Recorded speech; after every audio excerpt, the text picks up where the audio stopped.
You know, in the quiet hum of our servers, there's a new language being written, not by people, but for people. But what happens when the very instructions we give these new intelligences are turned into weapons against us? Today, we're diving into a critical new vulnerability: improper output handling. It all starts like a ghost in the machine, a seemingly normal request to a totally normal application. But just beneath the surface, a hidden command is waiting to be executed. The system, it doesn't see a threat. Why would it? It only sees a message from a source it's been taught to trust, the AI it was designed to work with. And right here, this is where the breach begins. A user asks the AI for a simple summary. Easy enough. But an attacker has poisoned the article it's summarizing.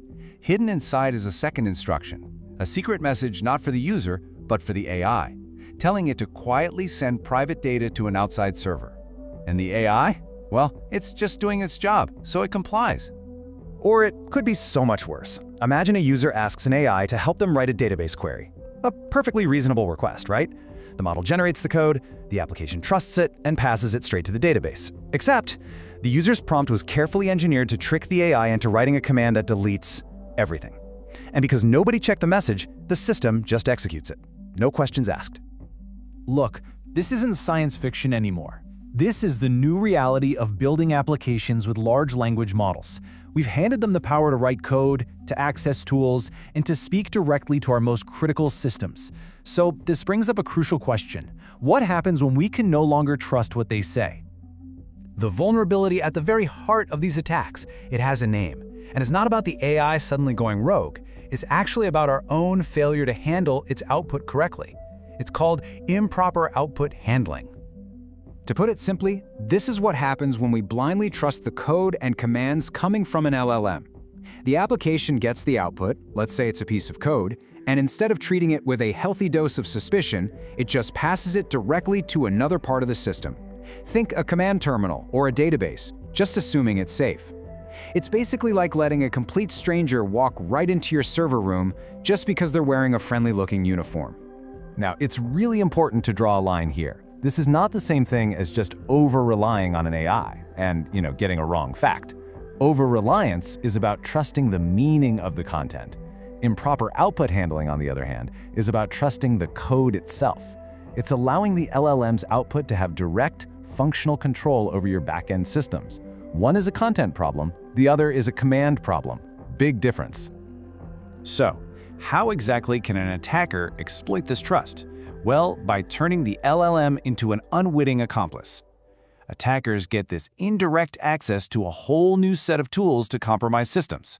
Let's take a look at the payload. The results? Yeah, they can be catastrophic. The absolute worst is remote code execution, where an attacker basically gets to run their own programs on your server. Then you've got cross-site scripting, or XSS. That's where the AI is tricked into generating malicious code that then runs in other users' browsers, stealing their data. And of course, the classic SQL injection, where the AI is manipulated into writing database commands that can delete or expose your most sensitive information. And the attack pattern is deceptively simple, kind of brilliant actually.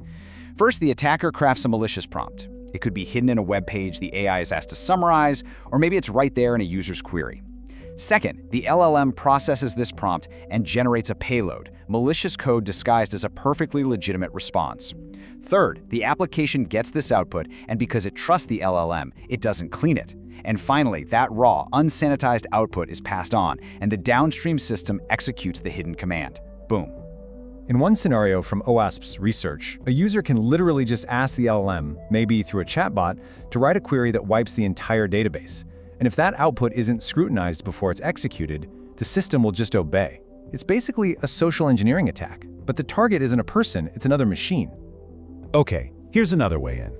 An attacker tricks the LLM into generating some malicious JavaScript.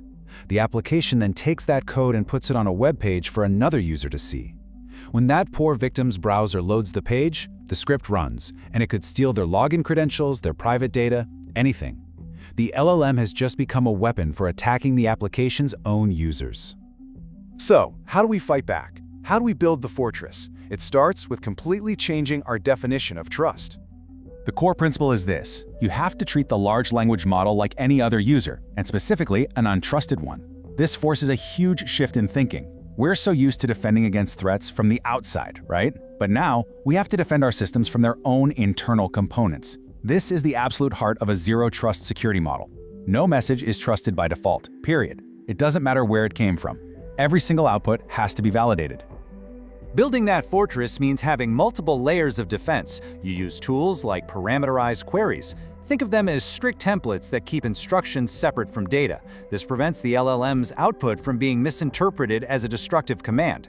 You use content security policies, which are basically a set of rules you give the browser, telling it exactly which scripts are safe to run and which ones to block. And you log everything. You watch for strange patterns that could be the signal of an attack already in progress. One of the key techniques here is something called context-aware encoding. It's a very precise defense. Before using any output from the LLM, the system first has to ask, where is this going? Is this text going into an HTML web page? Great. Then it needs to be HTML encoded, which turns potentially malicious characters into harmless text. Is it going into a database query? Then it needs to be properly escaped. This whole process neutralizes the payload, making it totally inert before it can do any damage. So, we started with a ghost in the machine, a hidden command executed by a trusted AI. We've seen how it works and how to build our defenses, but the solution here isn't just technical, it's philosophical. We're building these systems that can act with more and more autonomy, but their actions are still just a reflection of the inputs they get and the rules we build around them. Improper output handling is a stark reminder that in the world of security, trust isn't a feature, it's a vulnerability. The ultimate responsibility for control, it doesn't lie with the AI, it lies with us, the architects of the very systems that contain it.